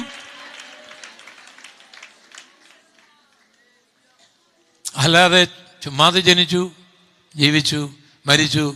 ബൈബിളിൽ ഒരാളെ കുറിച്ച് എഴുതിയിരിക്കുമ്പോൾ ആർക്കും ഇഷ്ടമല്ലാതെ ആ മരിച്ചുപോയി എന്നൊരു രാജാവിനെ കുറിച്ച് ബൈബിളിൽ എഴുതിയിട്ടുണ്ട്. ആർക്കും ഇഷ്ടമല്ലാതെ എന്ന് പറഞ്ഞാൽ ഒരു മനുഷ്യനും ഇഷ്ടമല്ലായിരുന്നു അദ്ദേഹം. ഹിറ്റ്ലർ മരിച്ചപ്പോൾ ആൾക്കാർ സന്തോഷിച്ചതുപോലെ അങ്ങനെ നമ്മുടെ ജീവിതം ആകാൻ പാടില്ല. സ്വത്രം. ഒരു തീരുമാനത്തിലേക്ക് നാം വരണം. ഞാൻ മരിച്ചു കഴിഞ്ഞാലും ചിലത് നിലനിൽക്കത്തക്ക നിലയിൽ വിത്തുള്ളൊരു വ്യക്തിയായി ഞാൻ മാറണം, പ്രയോജനമുള്ളൊരു വ്യക്തിയായി ഞാൻ മാറണം. ആ സസ്യം കണ്ട്, ആ മരം കണ്ട് പറയണം നമ്മളെക്കുറിച്ച്.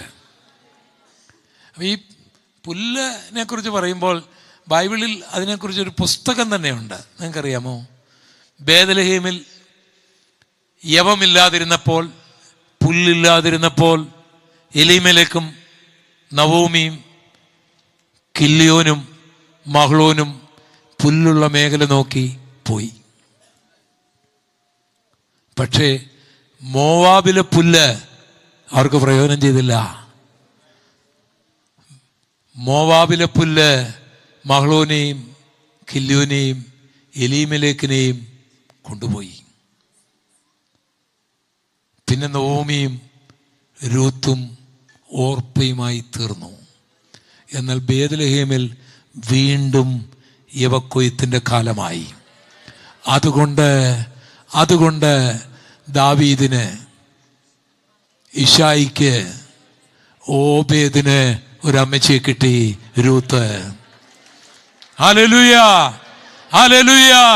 അപ്പോൾ പുല്ലില്ലാതെ വന്നാൽ ആൾക്കാർ പോകും, പുല്ലുണ്ടെങ്കിൽ ആൾക്കാർ വരും. വല്ലതും മനസ്സിലായോ? നമ്മുടെ സഭകളിൽ, നമ്മുടെ ശുശ്രൂഷകളിൽ അപ്പത്തിന്റെ വീടെന്നുള്ള പേരുണ്ടെങ്കിലും അപ്പമില്ലെങ്കിൽ ജനങ്ങൾ നിൽക്കുകയില്ല. അപ്പമുണ്ടെന്ന് കേട്ടാൽ രൂത്തുമാര് വരും. എത്ര പേർ വിശ്വസിക്കുന്നു ചില രൂത്തുമാരെ ദൈവം കൊണ്ടുവരുമെന്ന്? കരമടിച്ച് ഹല്ലേലൂയ. രൂത്ത് മോവാബുകാരിയാണ്, അവൾ സാധാരണക്കാരിയാണ്. പക്ഷേ ചരിത്രം സൃഷ്ടിക്കുവാൻ അവളെ കൊണ്ട് കഴിയും. നിന്റെ പാടശേഖരത്തിൽ യവക്കൊയ്ത്തുണ്ടെങ്കിൽ കരമടിച്ച് ഹല്ലേലൂയ. കിളുക്കേണ്ടത് കിളുക്കാൻ തുടങ്ങിയാൽ അത്ഭുതകരമായി നിനക്ക് കാണാൻ കഴിയും. നീ വിളിക്കാതെ തന്നെ നിന്റെ യോഗത്തിൽ ചില രൂത്തുമാരിയ്ക്കുന്നത്, പിൽക്കാലങ്ങളിൽ ആ രൂത്തുമാര് ചരിത്രം സൃഷ്ടിക്കുന്നത്, അനുഗ്രഹമാകുന്നത്, അവർ മുഖാന്തരം പുസ്തകങ്ങൾ ഉണ്ടാകുന്നത്, തലമുറയ്ക്ക് വായിക്കുവാൻ കഴിയുന്നത് നിന്റെ പാടശേഖരത്തിൽ നിനക്ക് കാണുവാനായിട്ട് കഴിയും.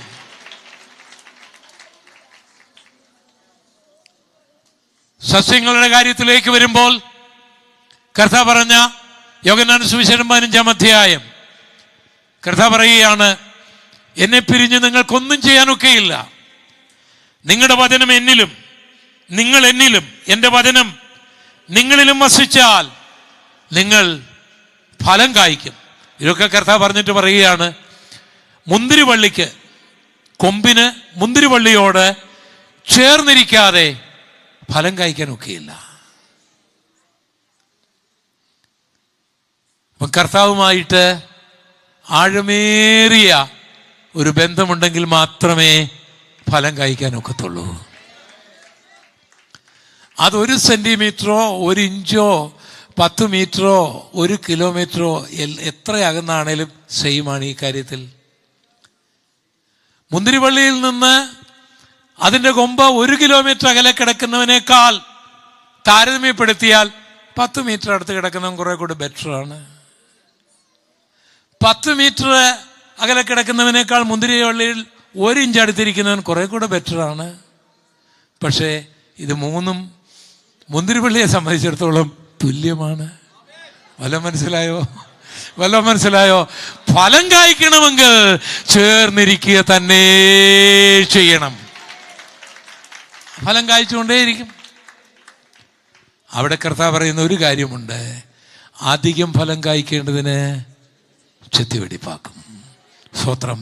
ഫലം കായ്ച്ചിട്ടും ചെത്തിവെടിപ്പാക്കുന്നെങ്കിലും ഓർത്ത് നോക്കൂ, ദൈവം ഉപയോഗിച്ചവരെല്ലാം, ഫലം കായ്ച്ചവരെല്ലാം അസാധാരണമായ വേദനകളിലൂടെ, അസാധാരണമായ കഷ്ടതയിലൂടെ, ഉറക്കമില്ലാത്ത രാത്രികൾ, അപമാനത്തിൻ്റെ നിന്ദയുടെ അവസ്ഥകൾ, ഹൃദയം പൊട്ടിപ്പോകുമോ എന്ന് തോന്നിപ്പോകുന്ന അവസ്ഥകളിലൂടെയൊക്കെ കടന്നുപോയവരാണ് ഫലം കായ്ച്ചിട്ടുള്ളവരെല്ലാം.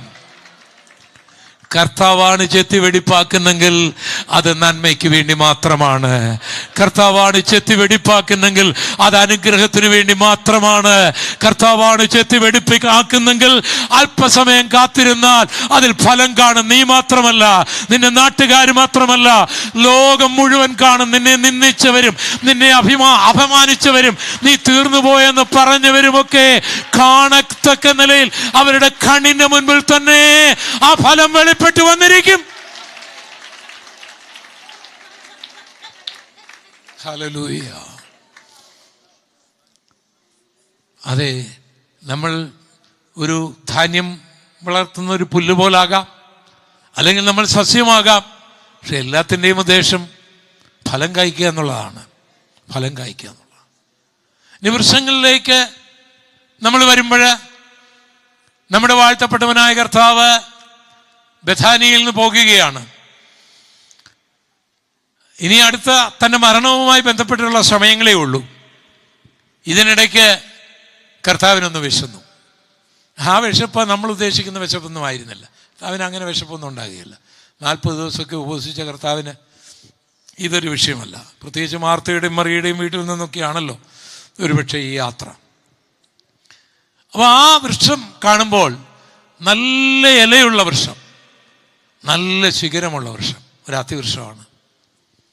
ആ അത്തിവൃക്ഷത്തിൻ്റെ അടുക്കൽ കർത്താവ് ചെന്നു. അതിൽ ഫലം കാണും എന്ന് പ്രതീക്ഷിച്ച് കർത്താവ് ചെന്ന് നോക്കി. അത് ഫലമൊന്നും കണ്ടില്ല. കർത്താവ് അത്തിവൃക്ഷത്തെ ശപിക്കുകയാണ്. അത് ഉണങ്ങിപ്പോവുകയാണ്. എന്നിട്ട് അവിടെ എഴുതിയിരിക്കുന്നത് അത്തിപ്പഴത്തിൻ്റെ കാലം അല്ലായിരുന്നു.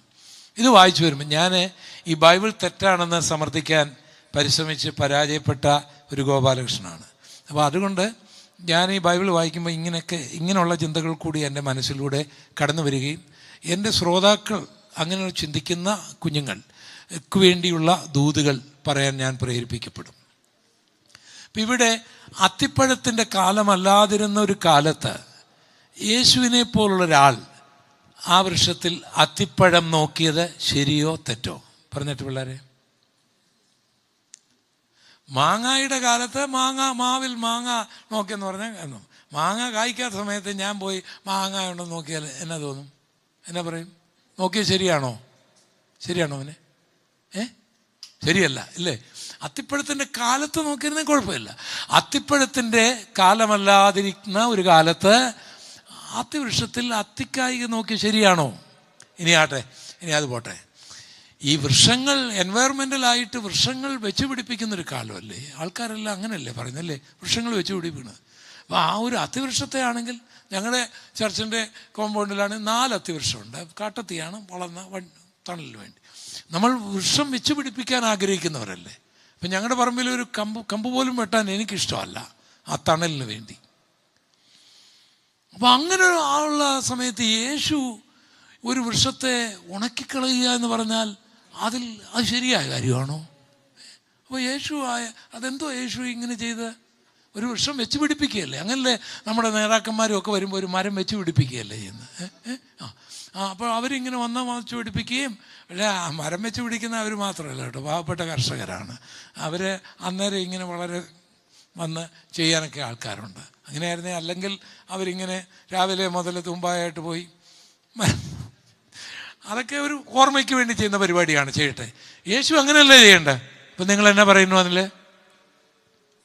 യേശു ചെയ്ത എല്ലാം ശരിയാണ്. ആ ഒരു ഭാഗം പറഞ്ഞിട്ട് ഞാൻ വരാം. അത് അത്തിപ്പഴത്തിൻ്റെ കാലമല്ലായിരുന്നു എന്ന് പറഞ്ഞതിന് ശരിയാണ്. അത്തിപ്പഴത്തിൻ്റെ കാലമല്ലാത്ത കാലങ്ങൾ അത്തിയിലുണ്ട്. ആ സമയത്ത് തലക്കനികളുണ്ടാകും എന്ന് പറഞ്ഞാൽ ആദ്യം ഉണ്ടാകുന്ന ഏപ്രിൽ മാസം, ഏപ്രിൽ ഒക്കെയുള്ള ആ സമയങ്ങൾ ഒക്കെ, ഈ മാർച്ച് ഏപ്രിൽ മാസങ്ങളിലൊക്കെ അത്തിക്കായ്കളിൽ ചില സ്ഥലത്ത് തലക്കനികളുണ്ടാകും എന്ന് പറഞ്ഞാൽ അല്പം വലുതായിരിക്കും, പക്ഷേ വലിയ ടേസ്റ്റ് ഉണ്ടാകില്ല. 2 or 3 ഒക്കെ കാണത്തുള്ളൂ. ആ 2-3 എണ്ണം ഉണ്ടെങ്കിൽ അത്തിപ്പഴത്തിൻ്റെ കാലം വരും. 1-2 മാസം കൂടെ കഴിയുമ്പോഴത്തെ അത്തിപ്പഴത്തിൻ്റെ കാലം വരും. ആ 2-3 എണ്ണം ഉണ്ടെങ്കിൽ പിന്നെ അതിനകത്ത് നിറച്ച് കായ്കളായിരിക്കും. അപ്പം യേശു ആ നിറച്ച കായല്ല നോക്കിയത്. ആ ഒന്നുണ്ടെങ്കിൽ ഇനി ഉണ്ടാകും, ഇതില്ലെങ്കിൽ ഒന്നും ഉണ്ടാകാൻ പോകുന്നില്ല. വല്ല മനസ്സിലായോ? അതിലാണ് കർത്താവ് നോക്കിയത്. അതിന് വേറൊരു അർത്ഥമുണ്ട്. ജൂതന്റെ രാജാവായ യേശുവിനെ രാജാവായി സ്വീകരിക്കാൻ റോമൻ സാമ്രാജ്യമുള്ള കാലത്ത് അസാധ്യമാണ്. എന്നാൽ ജൂദയുടെ നാട്ടിൽ പീലാത്തോസും ഒക്കെയുള്ള കാലത്ത് യേശുവിനെ വേണമെങ്കിൽ അവർക്ക് രാജാവായിട്ട് സ്വീകരിക്കാമായിരുന്നു. അതുകൊണ്ട് യഹൂദനാകുന്ന അത്തിയെയാണ് ഉണക്കിയത്. ആ അത്തി തളിർക്കുമ്പോൾ കർത്താവ് വരും, അവൻ രാജാവാകുകയും ചെയ്യും. ഹല്ലേലൂയ! അതാണ് ഇതിൻ്റെ പ്രൊഫറ്റിക്കലായിട്ടുള്ള അർത്ഥം. എന്നാൽ ഇതിൻ്റെ ആത്മീകമായിട്ടുള്ള അർത്ഥം, ഇതിനെ നേരത്തെ വെട്ടിക്കളയാൻ കർത്താവ് ഒന്ന് പ്ലാനിട്ടതാണ്. അപ്പോൾ ഒരു മധ്യസ്ഥത. കർത്താവേ, 3 വർഷമായിട്ട് ഇതിവിടെ നിൽക്കുകയാണ്, അതുകൊണ്ട് വെട്ടിക്കളയാമെന്ന് പറഞ്ഞപ്പോൾ ഒരപേക്ഷ, 1 വർഷം കൂടെ നിൽക്കട്ടെ. നമ്മുടെ കർത്താവിൻ്റെ ജീവിതകാലം ഭൂമിയിൽ 3.5 വർഷമാണ്. അപ്പം ഇവൻ വെട്ടിക്കളയാൻ പരുവത്തിലായി. 3 വർഷം ഇവൻ പാഴാക്കിക്കൊണ്ടിരിക്കുകയാണ് സ്ഥലം. ഇതിന് വേര് ഭയങ്കരമായതുകൊണ്ട് അടുത്തുള്ളവൻ്റെ എല്ലാം വലിച്ചെടുത്ത് ഇവൻ കായ്ക്കാതെ നിൽക്കുകയാണ്. തോട്ടത്തിന് വളരെ കേടാണ്. അപ്പം ഇവനെ വെട്ടിക്കളഞ്ഞാലുള്ളൊരു ഗുണം എന്നാന്ന് ചോദിച്ചാൽ, അത്തി വലിയ മരമല്ലെങ്കിലും കാപ്പിയായാലും ഉണ്ടാക്കാൻ ചിലക്കത് ഗുണവും ആകുകയും ചെയ്യും. അവിടെ വേറെണ്ണം നടാനും കഴിയും, മറ്റ് പ്രശ്നങ്ങൾ ഉണ്ടാകുകയില്ല. അപ്പോൾ എൻവയറമെൻ്റലായിട്ട് യേശു ചെയ്ത ഏറ്റവും നല്ല കാര്യമാണ് ആ ഉണക്കിക്കളഞ്ഞുകൊണ്ട് അവിടെ വേറെണ്ണം നടുകയും ചെയ്യാം. ഇതിൻ്റെ വേര് മറ്റൊരാൾക്കും ശല്യം ഉണ്ടാകുകയുമില്ല. ഇത് വലിയ മരമല്ലെങ്കിലും ഒരു കട്ടൻ കാപ്പിയെങ്കിലും ഇടാൻ ആ തോട്ടക്കാരന് അങ്ങനെയും ഒരു ഗുണം കിട്ടുകയും ചെയ്യും. അങ്ങനെ യേശു എല്ലാ നിലയിലും ചെയ്ത് ശരിയാണെങ്കിലും ഇതിൻ്റെ യഥാർത്ഥ ദൂത് എൻ്റെയും നിങ്ങളുടെയും അടുക്കൽ വന്ന് കർത്താവ് നോക്കുക. ഒരുപക്ഷേ മറ്റുള്ളവരെ പോലെ അത്തിപ്പഴത്തിൻ്റെ കാലം മറ്റുള്ളവരെ പോലെ ആരാധിക്കാൻ, മറ്റുള്ളവരെ പോലെ പ്രാർത്ഥിക്കാൻ, മറ്റുള്ളവരെ പോലെ പ്രവർത്തിക്കാൻ, മറ്റുള്ളവരെ പോലെ കൊടുക്കാൻ നിനക്ക് കഴിയുകയില്ലെങ്കിലും നിനക്കതെല്ലാം ചെയ്യാൻ കഴിയുന്നൊരു കാലം ഉണ്ടാകണമെങ്കിൽ എന്തും ഇപ്പോൾ ഉണ്ടായിരിക്കും. സ്വത്രം. എനിക്ക് പ്രാർത്ഥിക്കാൻ സാഹചര്യങ്ങളില്ലെങ്കിൽ ഞാൻ പ്രാർത്ഥിച്ചേനം. എനിക്ക് പ്രവർത്തിക്കാൻ സാഹചര്യമില്ലെങ്കിൽ ഞാൻ പ്രവർത്തിച്ചേനം. എനിക്ക് കൊടുക്കാൻ സാഹചര്യമില്ലെങ്കിൽ ഞാൻ കൊടുത്തേനം എന്ന് പറയുന്നവനെ കൊണ്ട് ഒന്നും ചെയ്യുവാൻ കഴിയുകയില്ല. ഇപ്പോഴുള്ളത് കൊടുക്കുവാൻ തയ്യാറായാൽ, ഉള്ള സാഹചര്യത്തിൽ ആരാധിക്കാൻ തയ്യാറായാൽ, ഉള്ള സാഹചര്യത്തിൽ പ്രവർത്തിക്കാൻ തയ്യാറായാൽ അവനൊരു അത്തിപ്പഴത്തിൻ്റെ കാലമുണ്ടാകും, സമൃദ്ധിയുടെ ഒരു കാലമുണ്ടാകും, അനുഗ്രഹത്തിൻ്റെ ഒരു കാലമുണ്ടാകും, വിശാലതയുടെ ഒരു കാലമുണ്ടാകും, പ്രവർത്തിക്കാൻ ഒരു കാലമുണ്ടാകും. അതുകൊണ്ടാണ് ബൈബിൾ പറയുന്നത് അല്പത്തിൽ വിശ്വസ്തൻ. ഒരു താലന്തുകാരന് പറ്റിയ ഏറ്റവും വലിയ അപകടം ആ ഒരു താലന്തല്ലേ എനിക്കുള്ളൂ. നീ വിതറാത്തിടത്തുനിന്ന് ചേർക്കുന്നവൻ, വിതയ്ക്കാതെ നിനക്ക് കൊയ്യാൻ കഴിയും. അങ്ങനെയുള്ള നിനക്ക് എൻ്റെ ഈ ഒരു താലന്ത് വ്യാപാരം ചെയ്തിട്ട് എന്ത് പ്രയോജനം? അത് ഞാൻ നഷ്ടമാക്കിയില്ല, ഇതാ നിനക്ക് ഞാൻ തിരിച്ചു തരുന്നു എന്ന് പറഞ്ഞ ആ താലന്ത് കുഴിച്ചിട്ടവനോട് യേശു പറയുന്നത്, ദുഷ്ടനും മടിയനുമായ ദാസനെ ഏറ്റവും പുറത്തുള്ള ഇരുട്ടിലേക്ക് ഇവനെ തള്ളിക്കളയുവീൻ എന്നാണ്. അതുകൊണ്ട് പ്രിയപ്പെട്ടവരെ, എനിക്കും നിങ്ങൾക്കുമെല്ലാം എന്തെങ്കിലും കായ്ക്കാൻ ഒരു ഫലമുണ്ടായിരിക്കണം. ഇനി ഫലം എന്താണ് എന്ന് പറയുമ്പോൾ ആത്മാവിൻ്റെ ഫലമുണ്ട്. സ്നേഹം, സമാധാനം, സന്തോഷം, ദീർഘക്ഷമ, പരോപകാരം, ഇന്ദ്രിയം, ഇതെല്ലാം ആത്മാവിൻ്റെ ഫലങ്ങളാണ്. എന്നാൽ ഇവിടെ പറഞ്ഞിരിക്കുന്ന ഫലം നമുക്കല്ലാതെ, നമുക്ക് വേണ്ടിയല്ലാതെ മറ്റാർക്കോ വേണ്ടി കായ്ക്കുന്നതാണ് ഫലമെന്ന് പറയുന്നത്. നിങ്ങൾ ഇന്ന് വരെ കണ്ടിട്ടുണ്ടോ? ഭയങ്കര ചൂട്, തെങ്ങ് പറയുകയാണ്, ഭയങ്കര ചൂട്, ഞാനൊരു കരിക്ക് കുടിക്കട്ടെ എന്ന് പറഞ്ഞ് ഏതേലും ഒരു തെങ്ങ് കരിക്ക് കുടിക്കുന്ന നിങ്ങൾ കണ്ടിട്ടുണ്ടോ? കണ്ടിട്ടുണ്ടോ? ഏതേലും മാങ്ങ തിന്ന് നിങ്ങൾ കണ്ടിട്ടുണ്ടോ? കണ്ടിട്ടുണ്ടോ? അതെന്താ? അതിനറിയാം ഇതെനിക്ക് വേണ്ടിയുള്ളതല്ല, ഇത് മറ്റുള്ളവർക്ക് വേണ്ടിയും അടുത്തൊരു തലമുറയ്ക്ക് വേണ്ടിയുമാണ്. അപ്പോൾ ഫലമെന്ന് പറഞ്ഞാൽ ഇപ്പോൾ മനസ്സിലായി നിങ്ങൾക്ക്. ഫലമെന്ന് പറഞ്ഞാൽ എനിക്ക് വേണ്ടിയല്ല, മറ്റുള്ളവർക്ക് വേണ്ടിയാണ്. ഫലമെന്ന് പറഞ്ഞാൽ എനിക്ക് വേണ്ടിയല്ല, അടുത്തൊരു തലമുറയ്ക്ക് വേണ്ടിയാണ്. അപ്പോൾ ഞാനും നിങ്ങളും ഫലം കായ്ക്കുന്നുണ്ടോ എന്നറിയാൻ, മറ്റുള്ളവർക്ക് ഞാൻ മുഖാന്തരം എന്തെങ്കിലും ഒരു പ്രയോജനമുണ്ടോ, അടുത്തൊരു തലമുറയ്ക്ക് ഞാൻ മുഖാന്തരം എന്തെങ്കിലും പ്രയോജനമുണ്ടോ? ഫലം കായ്ക്കാത്തതിനെയെല്ലാം ഒരു കൊമ്പ് പോലെ എടുത്ത് പുറത്തു കളയുമെന്നും അതിനെ തീക്കിരയാക്കുമെന്നും കരുണാസമ്പന്നനായ കൃപാവാരിധിയായ യേശു തന്നെ പറഞ്ഞത് നമ്മൾ വായിക്കുകയാണ്. അപ്പോൾ ഫലം കായ്ക്കുക എന്നുള്ളത് ഒരു ഓപ്ഷനല്ല, ഫലം കായ്ക്കുക എന്നുള്ളത് ഒരു ഔദാര്യമല്ല, ഫലം കായ്ക്കുക എന്നുള്ളത് മസ്റ്റാണ്. സ്തോത്രം, സ്തോത്രം. നിങ്ങൾ ഫലം കായ്ക്കണമെന്നും നിങ്ങളുടെ ഫലം നിലനിൽക്കണമെന്നും കർത്താവ് ആഗ്രഹിക്കുന്നതിൻ്റെ കാരണം അതെൻ്റെയും നിങ്ങളുടെയും നിലനിൽപ്പിന് അനിവാര്യമായ ഘടകമാണ്. ഫലം കായ്ക്കാത്തതിനെയെല്ലാം അവൻ വെട്ടിക്കളയും. ഈ ഉപവാസ പ്രാർത്ഥനയിൽ ഒരു തീരുമാനമെടുക്കണം. ഞാൻ യേശുവിനെ രക്ഷകനായി സ്വീകരിച്ചതിൻ്റെ 1-ാമത്തെ മാസം ബൈബിൾ സ്കൂളിൽ പോയിട്ടില്ല, ബൈബിൾ ഒഴികെ മറ്റൊരു പുസ്തകം വായിച്ചിട്ടില്ല, ബൈബിൾ സംബന്ധമായ പുസ്തകങ്ങൾ ഒന്നും വായിച്ചിട്ടില്ല. എൻ്റെ സുഹൃത്തുക്കൾ, ചർച്ചിലുള്ള 3-4 സുഹൃത്തുക്കളെ വിളിച്ചിട്ട് ഞാൻ പറഞ്ഞു, നമുക്ക് പരസ്യത്തിന് പോകാം. പാസ്റ്റർ പരസ്യം നടത്തുന്ന കണ്ട് മാത്രം ഒരു പരിചയം. എൻ്റെ വീടിനടുത്തുള്ള ഒരു ജംഗ്ഷനിൽ പോയി. പ്രസംഗിക്കാൻ അറിഞ്ഞുകൂടാ. ഞാൻ രക്ഷിക്കപ്പെട്ടിട്ട് 1 മാസമേ ആയുള്ളൂ. എൻ്റെ കയ്യിലൊരു ബുക്ക്ലെറ്റ് ഉണ്ടായിരുന്നു, ഈ ബൈബിൾ വാക്യങ്ങൾ മാത്രമുള്ള, ദൈവസഹായം എന്ന പേരിൽ ഒരു 10-25 വാക്യങ്ങൾ അതിനകത്തുണ്ട്. ദൈവം തൻ്റെ ഏകജാതനായ പുത്രനിൽ വിശ്വസിച്ച്, ഇങ്ങനെയുള്ള കുറേ വാക്യങ്ങളാണ്. അപ്പം ആ കവലയിൽ, പുറ്റടി എന്ന് പറയുന്ന ഒരു കവലയിൽ ഞങ്ങൾ പോയി നിന്നു. ഒരു പാട്ട് പാടി, മൈക്കോ ഒന്നുമില്ല, കൈയടിച്ചൊരു പാട്ട് പാടി. അത് കഴിഞ്ഞ് പിന്നെ ഞാൻ പ്രസംഗിക്കുകയാണ്. പ്രസംഗിക്കുന്നത് ഈ വാക്യം വായനയാണ്. അപ്പോൾ എൻ്റെ സ്നേഹിതർ, എൻ്റെ ചാർച്ചക്കാർ, എൻ്റെ നാട്ടുകാരാണ് എല്ലാം കേൾവിക്കാരായിട്ട് നിൽക്കുന്നത്. അവിടെ ഞാനിങ്ങനെ ദൈവം തൻ്റെ ഏകജാതനായ പുത്രനിൽ വിശ്വസിക്കുന്ന നശിച്ചു പോകാതെ നിത്യജീവൻ നൽകേണ്ടതിന് ദൈവം ലോകത്തെ സ്നേഹിച്ചു ഒന്ന് ചെറുതായിട്ട് പറയും, പിന്നെ ഉറച്ചു പറയും, പിന്നെ ശാലും കൂടി ശബ്ദം പറയും. ഒരു പ്രസംഗം തീർന്നു. അടുത്ത വാക്യം. എനിക്ക് എൻ്റെ പ്രസംഗത്തിൽ ഗ്രാമാറ്റിക്കൽ മിസ്റ്റേക്ക് ഉണ്ടോ, നല്ലതായിരുന്നു ഞാൻ ചിന്തിച്ചില്ല. എനിക്ക് മറ്റൊരാളെ പോലെ പ്രസംഗിക്കാമെന്ന് ചിന്തിച്ചില്ല. എനിക്കിതൊന്നുമില്ല, എനിക്ക് ഇതുണ്ട്, അത് ഞാൻ ചെയ്യുകയാണ്. Hallelujah, hallelujah. നിനക്കെന്തുണ്ട്, അതിൽ പ്രവർത്തനം ആരംഭിക്കണം. അത് പുല്ലായിക്കൊള്ളട്ടെ, അത് സസ്യമായിക്കൊള്ളട്ടെ, അത് വൃക്ഷമായിക്കൊള്ളട്ടെ, അതിൽ ഫലമുണ്ടാകണം. അത് മസ്റ്റാണ്. ഫലമുണ്ടായാൽ അതിൻ്റെ വർധനവുണ്ടാകും.